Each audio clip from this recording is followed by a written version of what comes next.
good people, how's it going? Welcome to Trapped in the South. Today we are going to talk about a book that I just read called Single Black Female by Tracy Brown.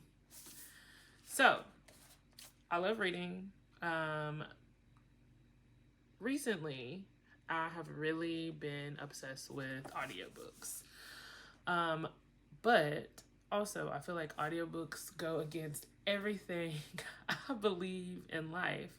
There is nothing like the feeling of going in the bookstore, going into Target, going to the library, and physically touching hardcovers, soft covers, and checking out the cover art.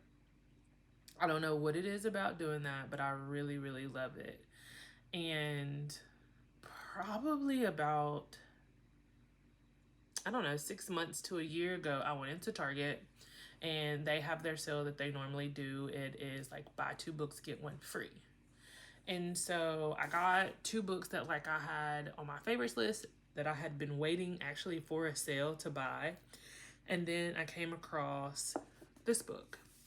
Well, it has sat on the shelf. I started reading other things or listening to other things. And while I was searching on the app, which through my local library, we use an app called Cloud Library. And they have access, they give you access to different audiobooks, different ebooks. For as long as you have a library card, you can use this app. And so I came across this book and I said, okay, it's been a couple weeks. I haven't been reading anything. I need to pick it back up so I can read it. This is probably one of the books on my shelf that I've had the longest. Let me see if there's an audio version. Well, I looked up. There's an audio version. So I listened to it. It was either 12 or 13 hours, which honestly, if you're doing stuff in like 2 days, you can knock it out. I think so on the app, you get, I want to say 14 days to read it. And if you don't, no, it's 21 days. 21 days to read it. And if you don't, it kind of goes back. And I guess it goes to the next person in line if they put that on hold. So I think I was down to like 4 days. And I was like, I'm not letting this book go back without me listening to it. So I did. If you have a copy, a normal copy, physical copy, it is around 357 pages. It was in the Target Book Club, the Diverse Club pick. I haven't heard of Tracy Brown as an author. I don't believe that I have read any of her other works or if she even has any other works. And, oh, she does. She has apparently a best-selling book called White Lines. So I might need to check that out just to see what it's about. But I am unfamiliar with her writing, with her work. And so I am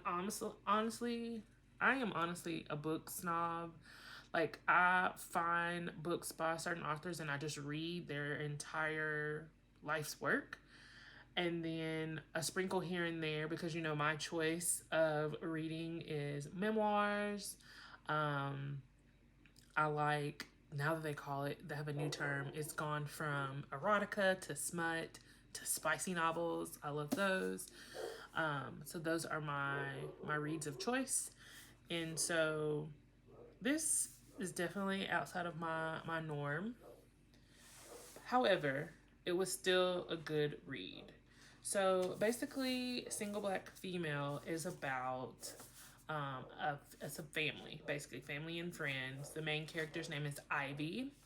Ivy has 2 sons, 2 teenage sons, and she is in a long-term relationship with someone named Michael. Michael and her met when they were teenagers, and Michael happens to be a drug dealer. And he is in jail and has been for 16 years. So the book kind of starts off with Ivy going to the jail and talking to Michael about how she needs some space. And she's been doing the same thing for 16 years since he's been away, of going upstate, which I have learned is a process.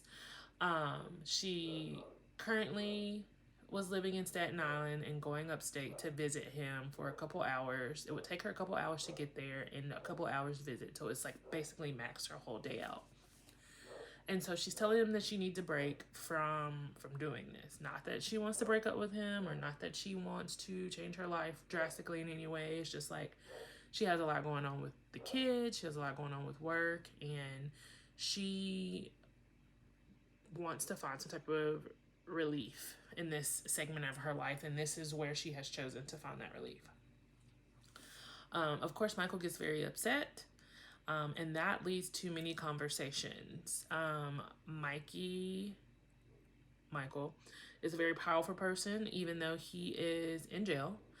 And he kind of talks to some of his like goons to like watch over her and report back to him. He reports that to two of his sisters. One is Coco, one is Patsy.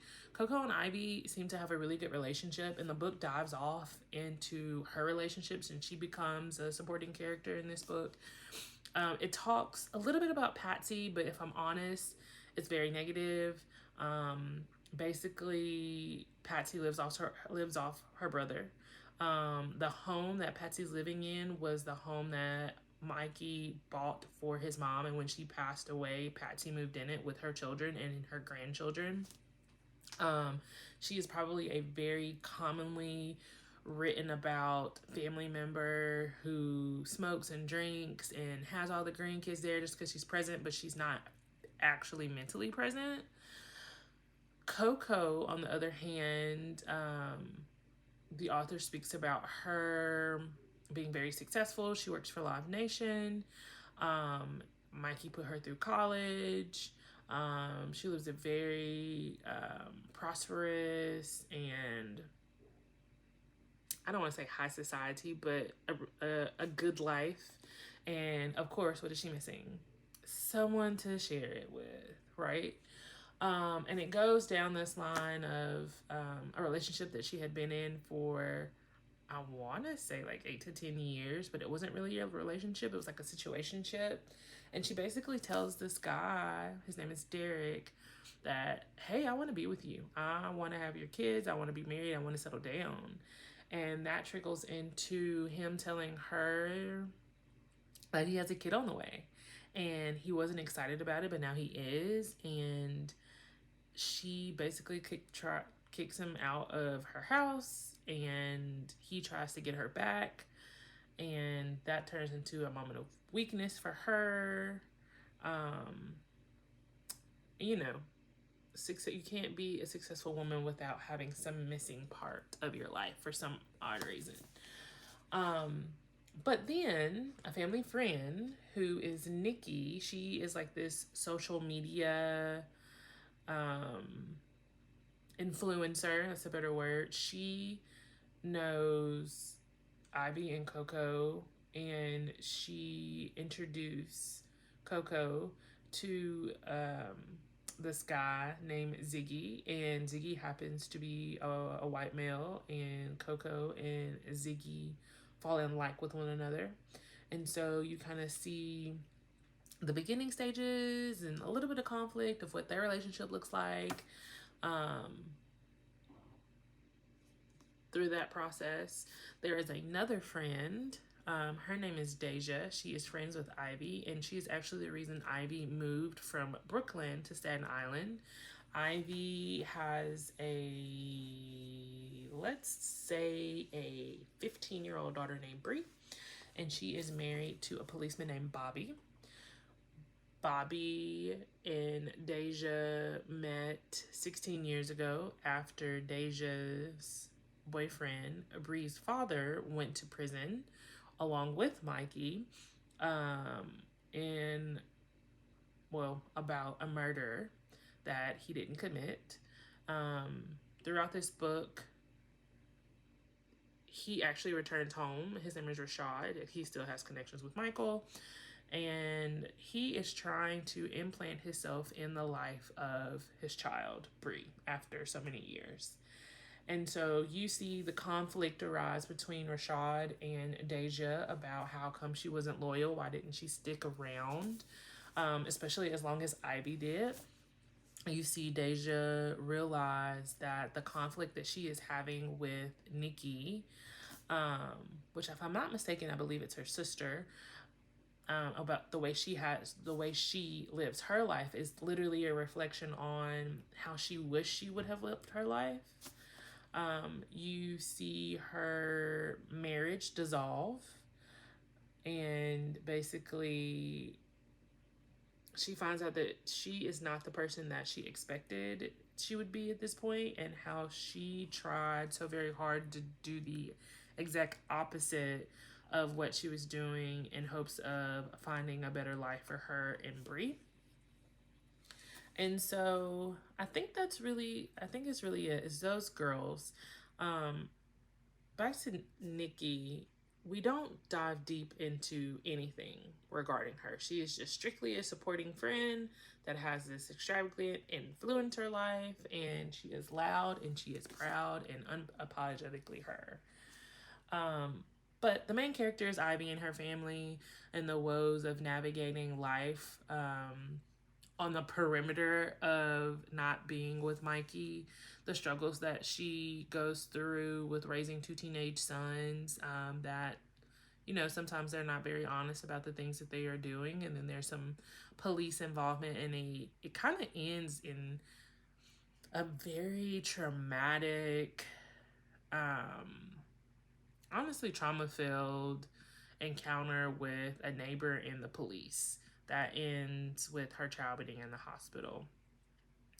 And so, in a nutshell, Ivy finds someone that she decides that she wants to date, and Mikey, of course, finds out about that, and he tries to put a hit out on both of them.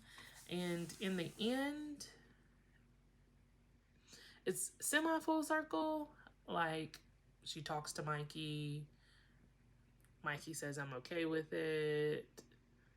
They kind of compromise about the boys.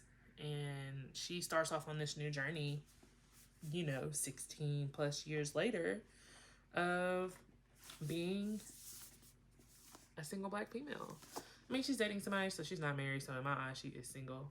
But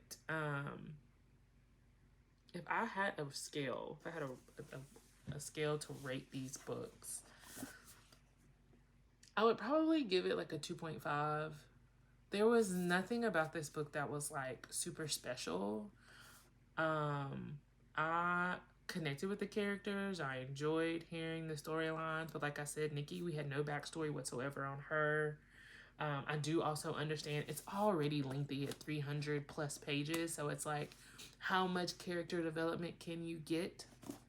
But I still finished it and like wishing for more, or more understanding, or more connection. The traumatic event involving her son Kingston, like, it, I don't know. I didn't want to relive it. I didn't want to hear about it as the events are breaking down. Of course, my mind is already wondering what's going to happen next and how this is going to end. Thankfully, he lived. Thankfully, it wasn't a tragic, sad story, but it was still, you know, traumatic. So I would have loved more character development. I would have loved there to be more conversation between Mikey and Ivy, of like Mikey really trying to woo her over. Not in an aggressive way, but just like, he still has connections to do the negative things that he wants, but why can he use his connections for good to woo her over? Or just for them to have more conversation, and not in a non-hostile way. I would have loved that. So 2.5. If you have Cloud Library app and you have a library card, you should definitely just have a listen to it. And I probably will check out her other book, White Lines. I'll probably look and see if they have it on the app. If not, you can find this in Target. You can find it anywhere. Heck, if you want this copy, let me know. I'll mail it to you. Thanks for watching and have a good day.